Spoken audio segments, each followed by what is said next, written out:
Jadi kalau kita ingin mendapatkan keselamatan, kita ingin mendapatkan kesejahteraan, kita ingin mendapatkan kebahagiaan dunia akhirat, itu kita bukan menganggap yang bisa memberikan itu harta, kekayaan, kekuasaan dasar, bukan itu, tetapi Allah, ya, Allah.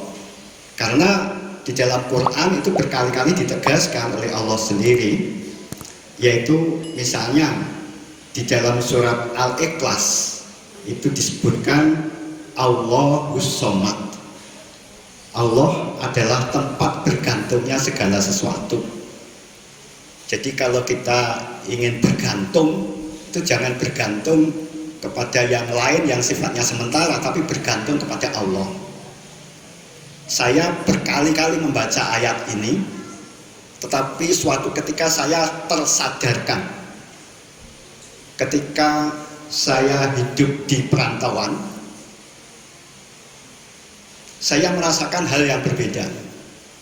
Ketika masih di tanah air, saya merasa dekat dengan orang tua, sehingga seakan-akan saya itu bersandar kepada orang tua. Butuh ini, butuh itu, sakit, macam-macam, itu orang tua, tempat bersandar kita. Tapi ketika kita di rantauan, kita pisah dari orang tua, sakit, kita baru merasakan. Mau bergantung pada orang tua? Tidak mungkin, orang tua di sana jauh. Tapi kita diingatkan oleh ayat ini, Allahus Somad, Allah adalah tempat bergantungnya segala sesuatu. Maka ketika itu, saya langsung mendekat kepada Allah dengan sholat. Itu mohon berikan solusi dari kesulitan hidup, yaitu sakit itu. Dan ternyata Allah itu maha merespon. Jadi kita harus yakin ini firman Allah, bukan perkataan orang. Kalau perkataan orang kita bisa yakin, bisa tidak, Allah bohong itu. Tapi ini perkataan Allah, firman Allah. Jadi Allah itu berfirman bahwa Allah itulah tempat bergantungnya segala sesuatu. Sehingga memang yang mutlak secara abadi kita bisa bergantung ya kepada Allah, bukan kepada yang lain. Pada yang lain itu sifatnya sementara, temporer. Kemudian di dalam ayat lain itu disebutkan Allah adalah pelindung orang soleh, yaitu di dalam surat Al-A'raf atau surat nomor 7 ayat 196 disebutkan wa huwa yatawalla sholihin, dan dia Allah melindungi orang-orang soleh.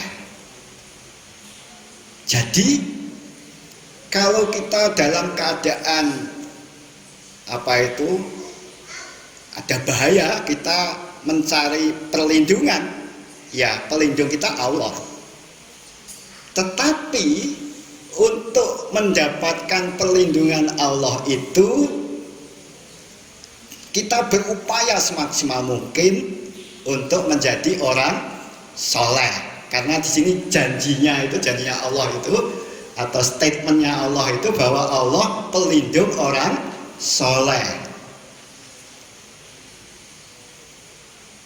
Ini dari ayat ini sebenarnya akan memicu kita, akan merangsang kita untuk memperkaya amal soleh, jadi orang soleh, supaya kita mendapatkan perlindungan dari Allah.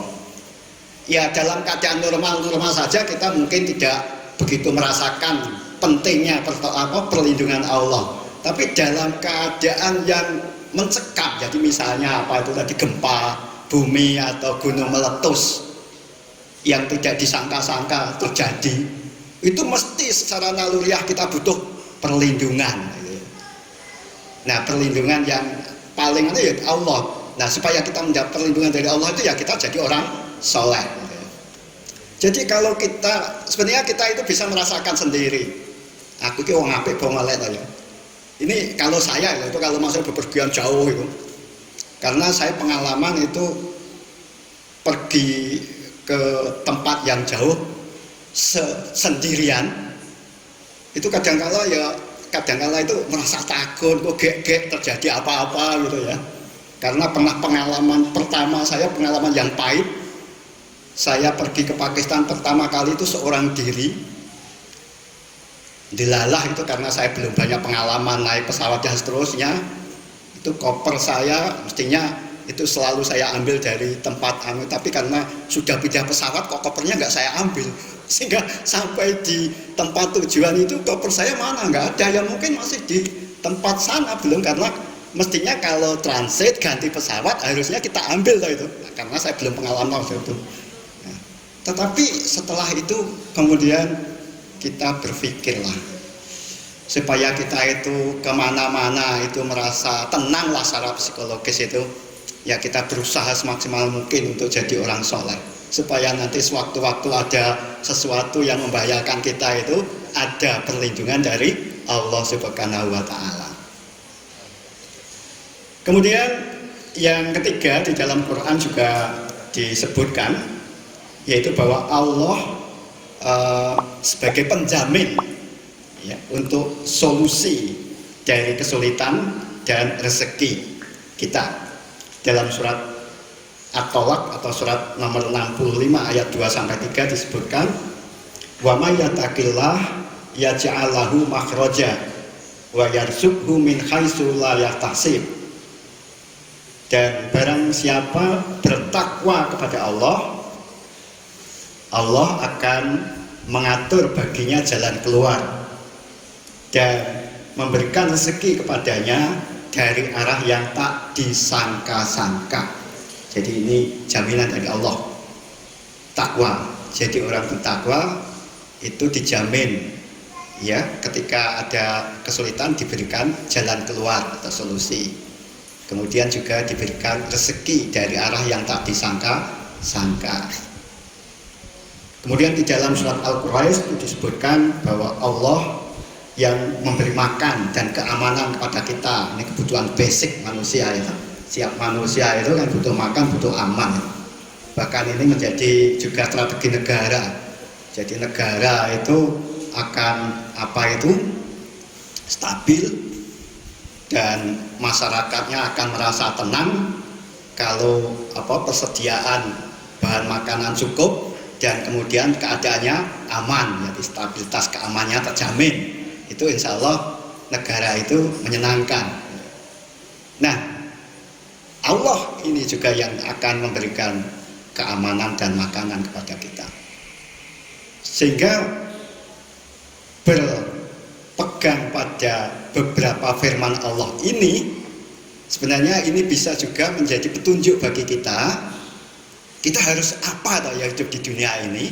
Kalau tadi kan jelas misalnya kudu dadi wong soleh, kudu dadi wong takwa misalnya itu, kemudian kita bergantung kepada Allah dan seterusnya itu, supaya kalau jadi orang soleh itu mendapat perlindungan dari Allah, jadi orang takwa mendapatkan solusi ketika ada kesulitan dan mendapatkan rezeki dari arah yang tak disangka-sangka dan seterusnya gitu.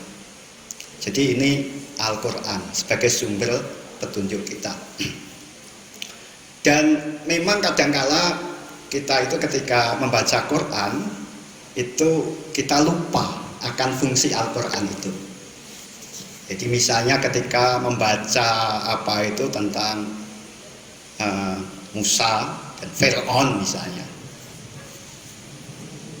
itu janganlah kita peristiwa yang lalu Fir'aun itu kan sejarah, itu gak ada hubungannya dengan kehidupan kita. Kenapa kok Fir'aun itu sampai tenggelam ya dan seterusnya, sampai binasa dari dunia ini dengan tidak terhormat. Itu kan peristiwa tidak ada hubungan dengan kita. Bukan begitu. Jadi kisah-kisah yang ada di dalam Quran itu harus kita pahami, itu juga sebagai petunjuk bagi kehidupan kita, karena Quran itu sebagai hudan, petunjuk, hudalinas, petunjuk bagi manusia. Fir'aun kok jadi seperti itu, kenapa ya? Karena misalnya sombong. Jadi awake dhewe dadi wong sombong itu nanti nasib hidupnya seperti Fir'aun, begitu loh. Itu namanya mengambil kisah apapun yang ada dalam Quran itu sebagai petunjuk gitu ya. bukan petunjuk untuk orang lain, untuk kita juga. Untuk setiap kita membaca itu kita akan mendapat petunjuk.